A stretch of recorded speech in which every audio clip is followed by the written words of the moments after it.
నమస్తే welcome to four sides TV నేను రేవతి ముందుగా హెడ్లైన్స్ చూద్దాం. కర్నూలులో ప్రధాని పర్యటన శ్రీశైలం మల్లన్నను దర్శించుకున్న మోదీ.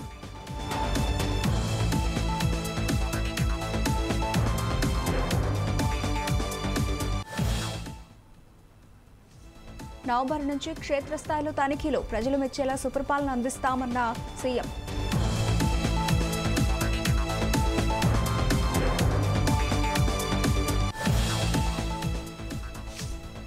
గూగుల్ పై జగన్ కు కోపమన్న సోమిరెడ్డి.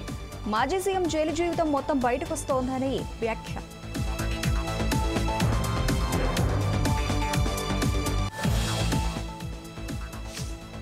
మంత్రి శ్రీధర్ బాబుకు అరుదైన గౌరవం.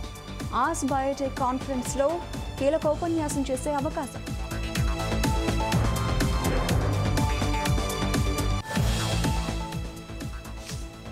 కొండా సురేఖ ఇంటికి టాస్క్ ఫోర్స్ పోలీసులు. మా ఇంటికి ఎందుకు వచ్చారంటూ మంత్రి కూతురు వాగ్వాదం.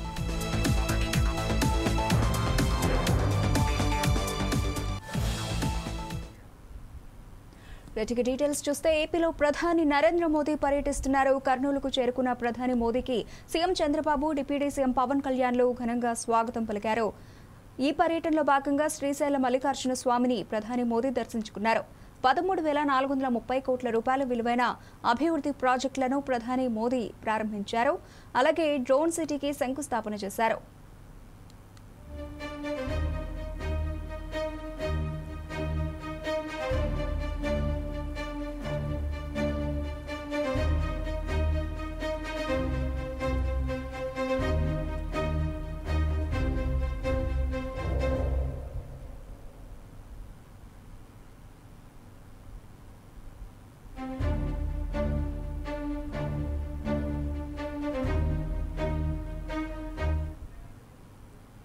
మధ్యాహ్నం సూపర్ జీఎస్టీ, సూపర్ సేవింగ్స్ పేరుతో నిర్వహించే బహిరంగ సభలో ప్రధాని మోదీ పాల్గొంటారు. సాయంత్రం కర్నూలు ఎయిర్పోర్ట్ నుంచి ఢిల్లీకి తిరుగు ప్రయాణం అవుతారు.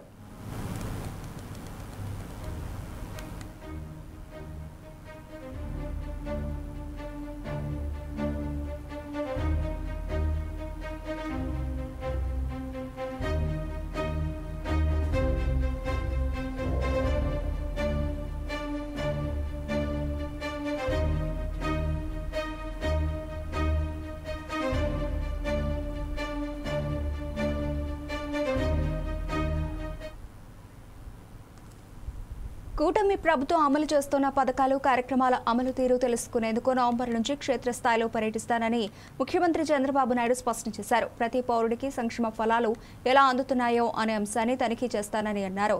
సచివాలయంలోని ఆర్టీజీఎస్ కేంద్రంలో ప్రభుత్వ సేవలో సంతృప్తి స్థాయి సహా రియల్ టైమ్ గవర్నెన్స్ పనితీరుపై ముఖ్యమంత్రి అధికారులతో సమీక్ష నిర్వహించారు.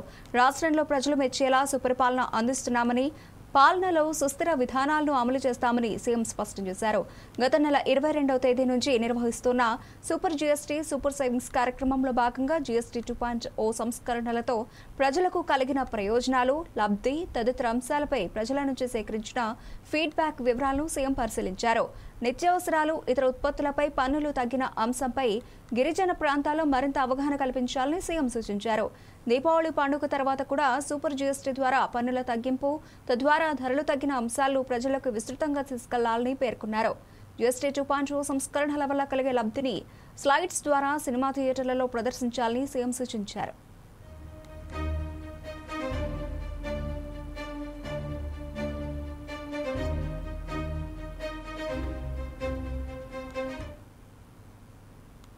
హైదరాబాద్ జూబ్లీహిల్స్ లోని మంత్రి కొండా సురేఖ ఇంటి దగ్గర నాటకీయ పరిణామాలు చోటు చేసుకున్నాయి. ఆమె మాజీ ఓఎస్డీ సుమంత్ పై కాంగ్రెస్ ప్రభుత్వం వేటు వేసింది. ఈ నేపథ్యంలో అతను సురేఖ ఇంట్లోనే ఉన్నాడనే సమాచారంతో టాస్క్ ఫోర్స్ పోలీసులు అక్కడకు చేరుకున్నారు. ఇప్పటికే ఫిర్యాదులున్న సుమంత్ను అరెస్టు చేసేందుకు వెళ్లారు. అయితే పోలీసులు మఫ్టీలో వెళ్లడంతో వారిని సురేఖ కుమార్తె సుస్మిత అడ్డుకున్నారు. మఫ్టీలో ఎందుకు వచ్చారని, మీరెవరని ప్రశ్నలు అడిగారు. పోలీసులతో వాగ్వివాదానికి దిగారు. తాము పోలీసులమని, సుమంత్ను అదుపులోకి తీసుకునేందుకు వచ్చామని చెప్పగా ఆమె తాను ఇంట్లోకి అనుమతించినట్టు అడ్డుకున్నారు.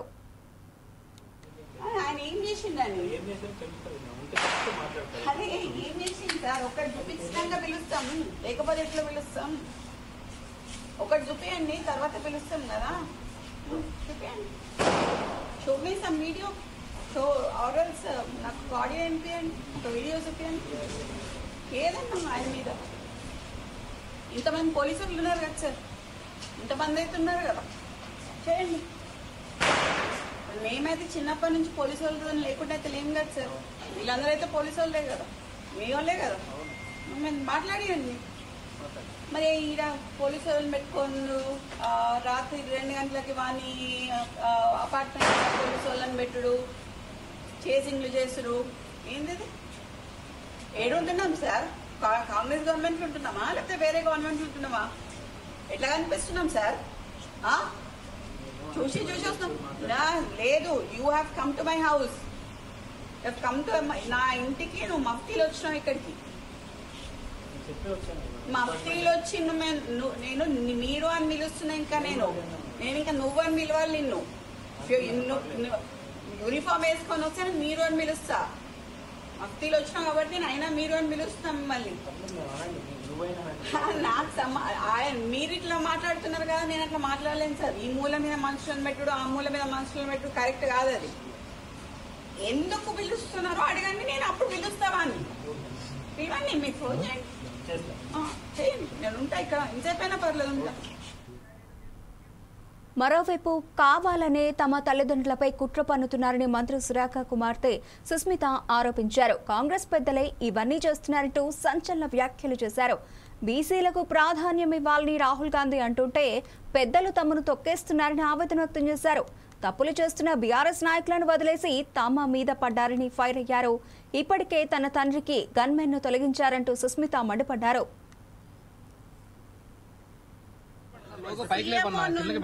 సీఎంఓ నుంచి ఎవరు ఇప్పుడన్నా మీరు చెప్పిన పేరేంటిది? రోహిన్ రెడ్డి.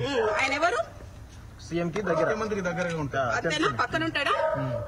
ఆయన వచ్చి సుమంత్ ని ఏంటిది మ్యాటర్ అని అడిగాడు. డెక్కన్ సిమెంట్స్ గురించి అడిగితే రోహిన్ రెడ్డి ఆఫీస్ లో సుమంత్ ను రోహిన్ రెడ్డి కలిసి కూర్చొని మాట్లాడి డెక్కన్ సిమెంట్స్ వాళ్ళతో మాట్లాడిండ్రు. దాన్ని బెదిరించుడు అన్నారు. సరే, బెదిరించుడు అంటే, ఎక్స్టార్షన్ అంటే, పిస్తల్ పెడితే దాంట్లో రోహిన్ రెడ్డి ఉండాలి, అప్పుడు సీఎం రేవంత్ రెడ్డి కూడా ఉండాలి. సీఎంఓ నుంచి ఎవరు ఇప్పుడన్నా మీరు చెప్పిన పేరేంటిది? రోహిన్ రెడ్డి. ఆయన ఎవరు? సీఎం కి దగ్గర, మంత్రికి దగ్గరగా ఉంటాడు. అంతేనా? పక్కన ఉంటాడా? ఆయన తెలంగాణలో హ్యామ్ విధానంలో నిర్మించబోయే రోడ్లు దేశానికి రోల్ మోడల్ గా నిలవాలని ఆర్ఎండ్బీ శాఖ మంత్రి కోమటిరెడ్డి వెంకటరెడ్డి అన్నారు. ఎర్రమజ్జిలోని ఆర్ఎండ్బీ ప్రధాన కార్యాలయంలో ఈఎన్సీలు, సీఈలతో ఆయన సమీక్ష నిర్వహించారు. రాష్ట్ర ప్రభుత్వం 10,000 కోట్ల రూపాయలకు పైగా నిధులతో హ్యామ్ విధానంలో చేపట్టబోయే రోడ్లు, సిఆర్ఎఫ్, అలాగే టిమ్స్ హాస్పిటల్స్ తదితర నిర్మాణాల పురోగతి అడిగి తెలుసుకున్నారు. ఈ రోజు జరిగే కేబినెట్ మీటింగ్ లో హ్యామ్ రోడ్లపై చర్చించాల్సిన అంశాలను ఇంజనీర్ల ద్వారా తెలుసుకున్నారు. గత ప్రభుత్వం రాష్ట్రంలో రోడ్ల నిర్మాణాన్ని తీవ్ర నిర్లక్ష్యం చేసిందని మంత్రి కోమటిరెడ్డి అన్నారు. కాంగ్రెస్ ప్రభుత్వం అధికారంలోకి రాగానే హ్యామ్ విధానంలో రాష్ట్రంలో రోడ్లు నిర్మించాలని నిర్ణయం తీసుకుందని చెప్పారు. రోడ్ల నిర్మాణ విషయంలో సీఎం రేవంత్ రెడ్డి సీరియస్ గా ఉన్నారని మంత్రి తెలిపారు. హ్యామ్ రోడ్లపై నేటి కేబినెట్ లో కీలక నిర్ణయం తీసుకోనున్నామని చెప్పారు. పేద ప్రజలకు కార్పొరేట్ స్థాయి వైద్యం అందించే టిమ్స్ హాస్పిటల్స్ నిర్మాణ పనుల వేగం పెంచి అతి త్వరలో ప్రారంభించేందుకు ప్రభుత్వం చిత్తశుద్ధితో ఉందని మంత్రి చెప్పారు.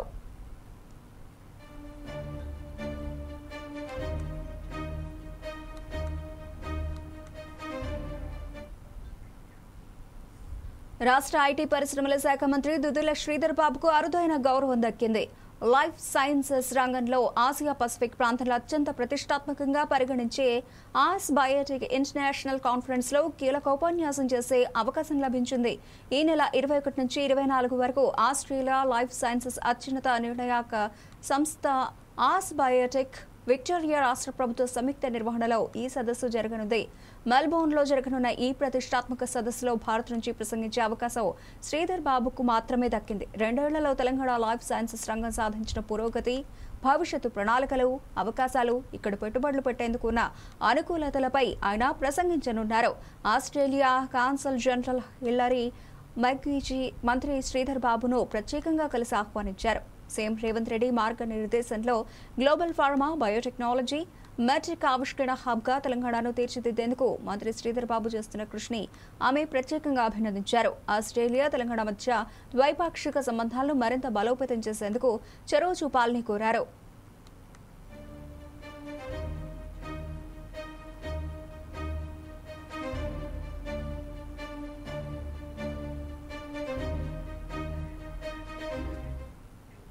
ఇక ఈ ఆహ్వానం లైఫ్ సైన్సెస్ రంగంలో తెలంగాణ సాధించిన పురోగతికి అంతర్జాతీయ స్థాయిలో దక్కిన గౌరవమని మంత్రి శ్రీధర్ బాబు అన్నారు. ప్రపంచవ్యాప్తంగా 7 అగ్రశ్రేణి లైఫ్ సైన్సెస్ క్లస్టర్లలో హైదరాబాద్ ఒకటిగా నిలిచిందని చెప్పారు. ఈ జాబితాలో స్థానం దక్కించుకున్న ఏకైక భారతీయ నగరం మనదే అని స్పష్టం చేశారు. ఈ రంగంలో కొత్తగా 63,000 కోట్ల రూపాయల పెట్టుబడులను తీసుకొచ్చామని చెప్పారు. ఆస్ట్రేలియా, తెలంగాణ మధ్య ద్వైపాక్షిక సంబంధాల బలోపేతానికి తమ ప్రభుత్వం చిత్తశుద్ధితో కృషి చేస్తోందని చెప్పారు.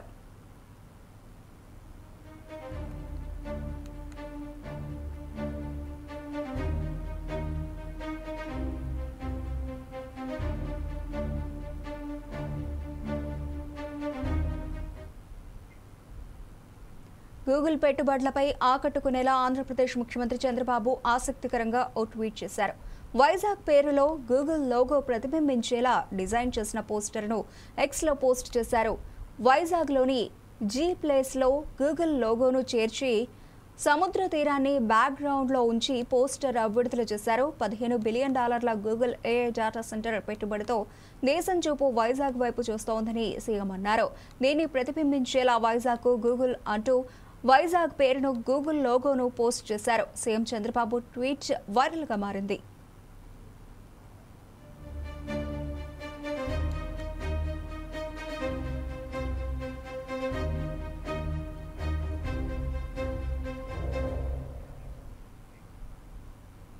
అన్ని రంగాల్లో ఏపీ నెంబర్ 1గా ఉండాలనేదే కూటమి ప్రభుత్వ లక్ష్యమని మంత్రి నారా లోకేష్ అన్నారు. దేశంలోనే మంగళగిరిని అభివృద్ధి పథాన నిలుపుతామని స్పష్టం చేశారు. కూటమి ప్రభుత్వం అధికారంలోకి వచ్చాక అమరావతి పనులు, రోడ్లు అభివృద్ధి చేసేందుకు చర్యలు తీసుకున్నామని చెప్పారు. మంగళగిరి అమరావతికి ముఖద్వారం అని అన్నారు. మంగళగిరిలో యుద్ధ ప్రాతిపదికన అభివృద్ధి పనులు చేస్తున్నామన్నారు. వచ్చే నెలలో భూగర్భ డ్రైనేజీ పనులు కూడా ప్రారంభిస్తామని వెల్లడించారు. డీలర్షిప్ వల్ల ఎంతో మందికి ఉద్యోగాలు కల్పిస్తున్నారని చెప్పారు. ప్రతి ఉద్యోగం ఎంతో ముఖ్యమన్న లోకేష్ గూగుల్ లాంటి సంస్థ వస్తే సరిపోదని, వారు భవన నిర్మాణాలు చేయాలంటే ఎకోసిస్టమ్ కావాలని చెప్పారు. Quite a few in the country, but there's only one double-engine bullet train, Sarkar, and that is in Andhra Pradesh. So you have leadership with a lot of vision, a lot of clarity that wants to go about, deliver, and we want to make India proud, and that is the way we are working. And the second question, yes, we are going to compete with other states. It's not a political slugfest.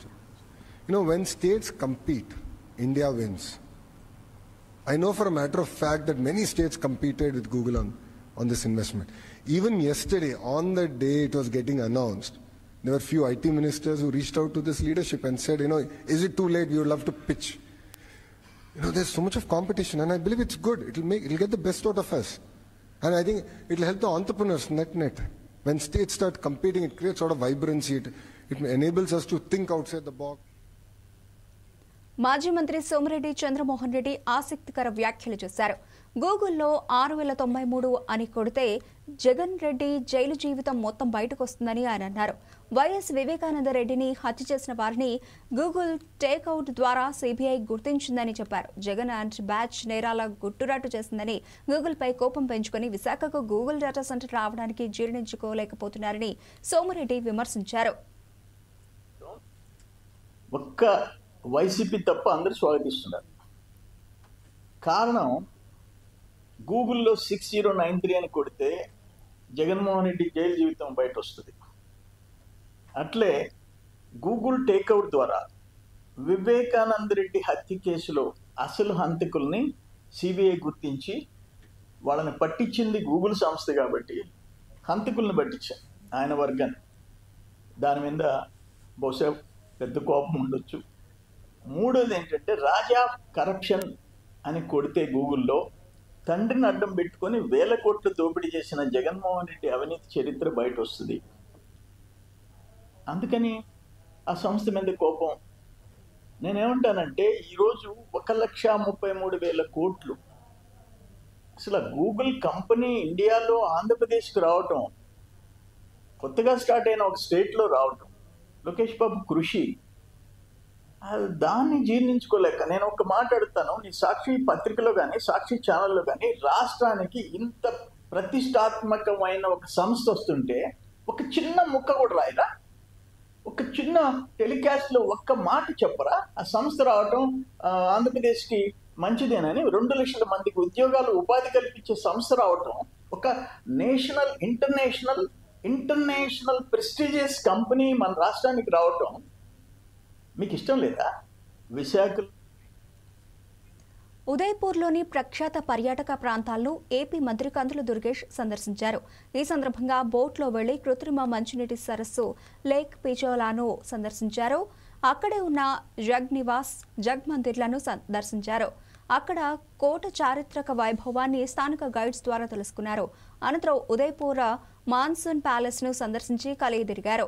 అక్కడ చారిత్రక విశేషాలను అడిగి తెలుసుకున్నారు. భారతదేశంలోని అత్యంత అందమైన నగరాల్లో సరస్సుల నగరంగా పేరుగాంచిన ఉదయపూర్ ఒకటని మంత్రి దుర్గేష్ కొనియాడారు. పెద్ద రాజభవనాలు, ప్రశాంతమైన సరస్సులు, చారిత్రక కోటలు ఇక్కడ వైభవాన్ని ప్రతిబింబిస్తున్నాయన్నారు. ఈ పర్యటన అనంతరం ఆంధ్రప్రదేశ్లోని పర్యాటక ప్రాంతాల్లో ఇక్కడ అవలంబిస్తున్న విధానాలు అమలు చేస్తే బాగుంటుందనిపించిందని చెప్పారు.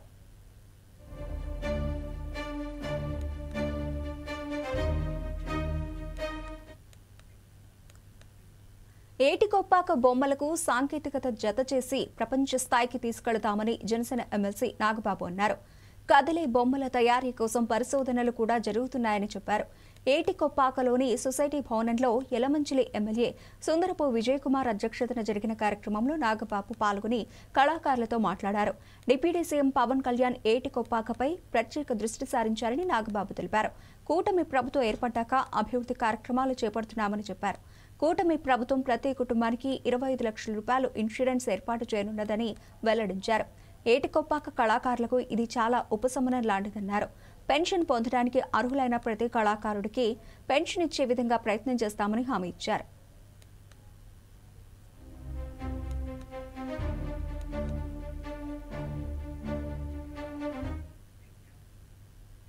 పెట్టుబడులకు స్వర్గధామంగా ఆంధ్రప్రదేశ్ అవతరించిందని టీడీపీ రాష్ట్ర ప్రధాన కార్యదర్శి మహమ్మద్ నజీర్ అన్నారు. విశాఖ జిల్లా టీడీపీ పార్టీ కార్యాలయంలో ఏర్పాటు చేసిన మీడియా సమావేశంలో మాట్లాడారు. అభివృద్ధికి చిహ్నం చంద్రబాబు అని కొనియాడారు. కూటమి ప్రభుత్వ హయాంలో 16 నెలల్లో 6.5 లక్షల కోట్ల పెట్టుబడుల ఒప్పందాలు జరిగాయన్నారు. ప్రపంచంలో దిగ్గజ కంపెనీలు ఏపీలో పెట్టుబడులు పెట్టడానికి వస్తున్నాయని తెలిపారు. అందులో భాగంగానే గూగుల్ డేటా సెంటర్ విశాఖకు వచ్చిందని చెప్పారు. రానున్న రోజుల్లో 1,30,000 కోట్ల రూపాయల పెట్టుబడులు రాబోతున్నాయని తెలిపారు.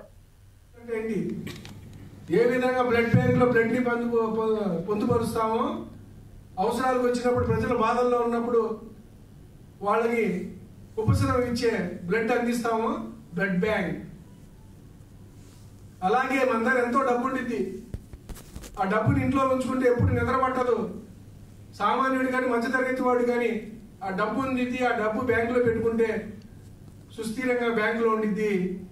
అది మనీ బ్యాంక్. కానీ ఇప్పుడు ఈ యొక్క ప్రస్తుత సమాజంలో, ప్రస్తుత యుగంలో డేటా బ్యాంక్. ఏంటి డేటా అంటే మనం ఫోన్లో కానీ తెలంగాణ డీజీపీగా బాధ్యతలు చేపట్టిన శివధర్ రెడ్డిని రైతు కమిషన్ బృందం మర్యాదపూర్వకంగా కలిశారు. చైర్మన్ కోదండరెడ్డి, సభ్యులు రాములు నాయక్, భవానీ రెడ్డిలు డీజీపీ శివధర్ రెడ్డిని కలిశారు. ఈ సందర్భంగా సోషల్ మీడియాలో వస్తున్న అసభ్యకరమైన పోస్టులపై చర్చించారు. వ్యక్తులను టార్గెట్ చేసి అసభ్యకరమైన పోస్టులు, టైటిల్స్, థంబ్నెయిల్స్ పెడుతున్నారని, దానివల్ల ఆ వ్యక్తి యొక్క కుటుంబ సభ్యులు కూడా ఇబ్బంది పడుతున్న విషయాన్ని గుర్తు చేశారు. అత్యున్నత హోదాలో ఉన్న సీఎం రేవంత్ రెడ్డిపై కూడా పోస్టులు పెట్టడం, కొందరితో అసభ్యకరంగా మాట్లాడించి యూట్యూబ్లో అప్లోడ్ చేయడం మంచి పద్ధతి కాదన్నారు. ఏ వ్యక్తిపై కూడా అసభ్యకరమైన పోస్టులు పెట్టకుండా కట్టడి చేయాల్సిన అవసరం ఉందన్నారు.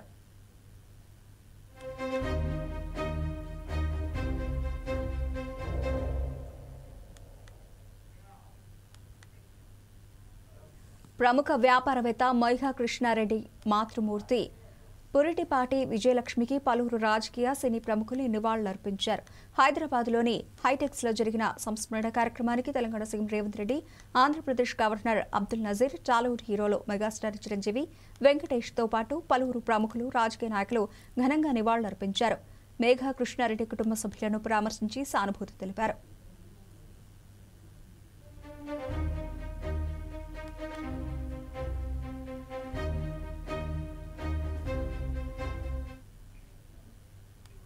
అల్లూరు జిల్లా అరకు నియోజకవర్గం పరిధిలోని పెదబైలు మండలం ఏకలవ్య స్కూల్ నుండి పారిపోయిన విద్యార్థులను పోలీసులు పట్టుకున్నారు.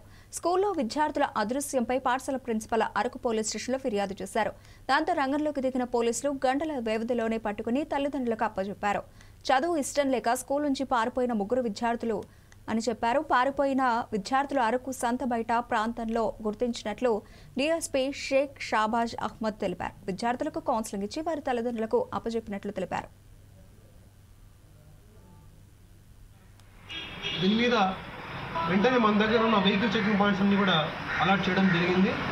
దాంతోపాటు ఏవైతే సోషల్ మీడియా గ్రూప్స్ ఉన్నాయో ఆ గ్రూప్స్లో ఈ అబ్బాయిల తాలూకా ఫొటోస్ వాళ్ళ డీటెయిల్స్ అన్నీ కూడా వాట్సాప్ గ్రూపుల్లో ఫాస్ట్గా షేర్ చేయడం. దీంతోపాటు ప్రత్యేక బృందాలు ఫామ్ చేసి హుకుంపేట ఎస్ఐ గారు, అరకు సిఐ గారు, అరకు ఎస్ఐ గారు, తర్వాత పెద్దబైలు ఎస్ఐ గారు వీళ్ళందరూ కూడా వేరే వేరే బృందాలుగా మారి దీన్ని గాలింపని చేపట్టడం. దీంతోపాటు ఈ సీసీటీవీస్ ఏవైతే ఉన్నాయో అంటే కొన్ని ఇంపార్టెంట్ లొకేషన్స్ సీసీటీవీ ఫుటేజ్ ఉంటాయి అవి కూడా మనము చేపట్టడం స్టార్ట్ చేశాము. స్టార్ట్ చేయంగా ఈ ప్రాసెస్ ఉండగానే అరకు సంతబైల్లో ఉన్న కొత్తల సుబ్రహ్మణ్యం గారు, ఈయన కార్పెంటర్. సో ఈయన సోషల్ మీడియాలో వచ్చిన ఫొటోస్ చూసి ఆల్రెడీ ఈయన దగ్గర వీళ్ళు మార్నింగ్ వచ్చారంట. సో అరే ఈ పిల్లలు వాళ్ళే కదా అని ఆయన గుర్తుపట్టుకొని వెంటనే లోకల్ పోలీస్కి కాల్ చేయడం, మన పోలీస్ వెళ్ళి వాళ్ళను. విశాఖ నగరంలో ఓ మహిళను హత్య చేసిన సంఘటన కలకలం రేపింది. అక్కయ్యపాలెం నందగిరి నగర్లో ఓ మహిళపై కత్తితో దాడి చేసినట్లు సమాచారం. పీక కోసి హతమార్చి నడి రోడ్డుపై వదిలేసి నిందితుడు పరారైనట్లు తెలుస్తోంది. మృతురాలు శ్రావణిగా గుర్తించారు. సమాచారం అందుకున్న 4th టౌన్ పోలీసులు క్లూస్ టీంతో ఘటనా స్థలానికి చేరుకున్నారు. కేసు నమోదు చేసి దర్యాప్తు చేస్తున్నారు. మాకు ఫోన్ వచ్చింది, మాకు వాళ్ళు ఫోన్ చేసిన సోనక్కని ఎవరో కోస్తారంటే, కానీ చాలా హెల్ప్ చేస్తుంది. మంచి పిల్ల అన్నిట్లో ఉంటుంది, ముందు ఎవరికి బాగాలేకపోయినా ముందు ఉంటుంది, హెల్ప్ చేస్తుంది. మన పిల్లలకే న్యాయం జరగాలి. ఇప్పుడు ఒక అబ్బాయి లోన్ ఉన్నాడు, మీరు ఒకసారి వస్తే గ్రూప్లో పెట్టినా మీరు పెట్టాడు. కరీంనగర్ ఆర్టీసీ బస్టాండ్లో దారుణ ఘటన జరిగింది. మద్యం మత్తులో ఉన్న ఓ వ్యక్తిపై పోలీసులు విచక్షణ రహితంగా లాఠీలతో కొట్టి తీవ్రంగా గాయపరిచారు. బాధితుడి చెయ్యి విరగడమే కాకుండా ఒంటి నిండా గాయాలయ్యాయి. ఘటన జరిగిన వెంటనే బాధితుడు 1 టౌన్ పోలీస్ స్టేషన్లో ఫిర్యాదు చేశాడు. ప్రస్తుతం బాధితుడికి ప్రభుత్వ ఆసుపత్రిలో చికిత్స అందిస్తున్నారు.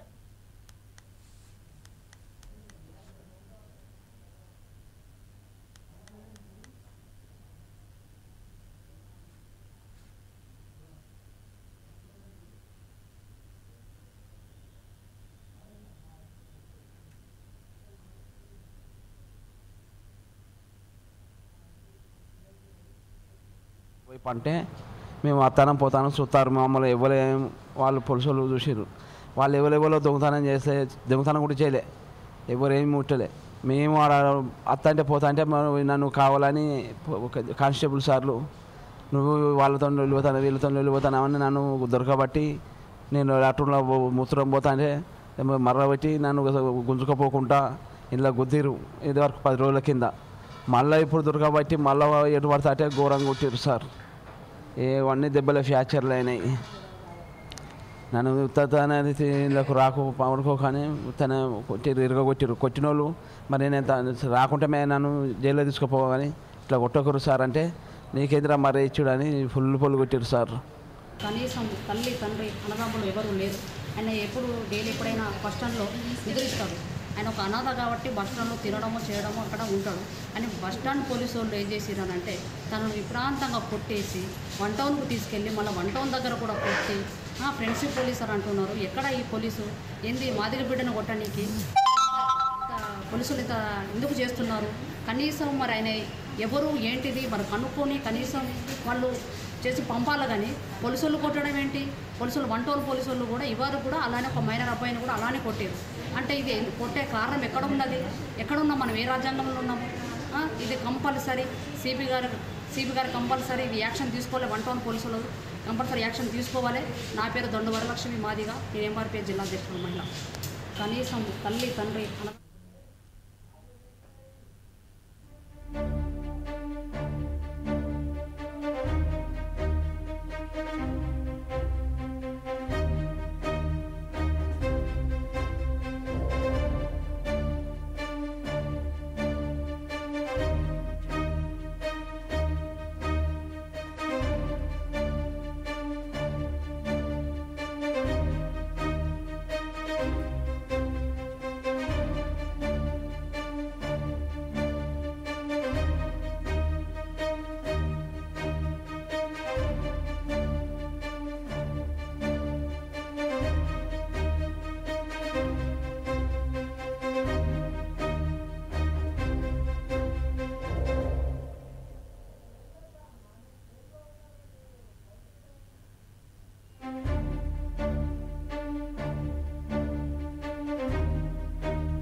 కరీంనగర్ ఆర్టీసీ బస్టాండ్లో దారుణ ఘటన చోటు చేసుకుంది.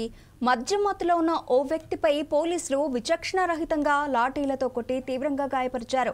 బాధితుడి చెయ్యి విరగడమే కాకుండా ఒంటి నిండా కూడా గాయాలయ్యాయి. ఘటన జరిగిన వెంటనే బాధితుడు వన్ టౌన్ పోలీస్ స్టేషన్లో ఫిర్యాదు చేశాడు. ప్రస్తుతం బాధితుడికి ప్రభుత్వ ఆసుపత్రిలో చికిత్స అందిస్తున్నారు. ఇదే విషయానికి సంబంధించి మరింత సమాచారం మా కరీంనగర్ ప్రతినిధి సంతోష్ లైవ్ లో అందిస్తారు. సంతోష్, చెప్పండి, ప్రస్తుతం ఆ వ్యక్తి పరిస్థితి ఏ విధంగా ఉంది? పోలీసుల దాడికి సంబంధించి సమాచారం ఏంటి?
ఇవి ఇప్పటివరకు నబిల్చిన updates. Keep watching 4 Sides TV.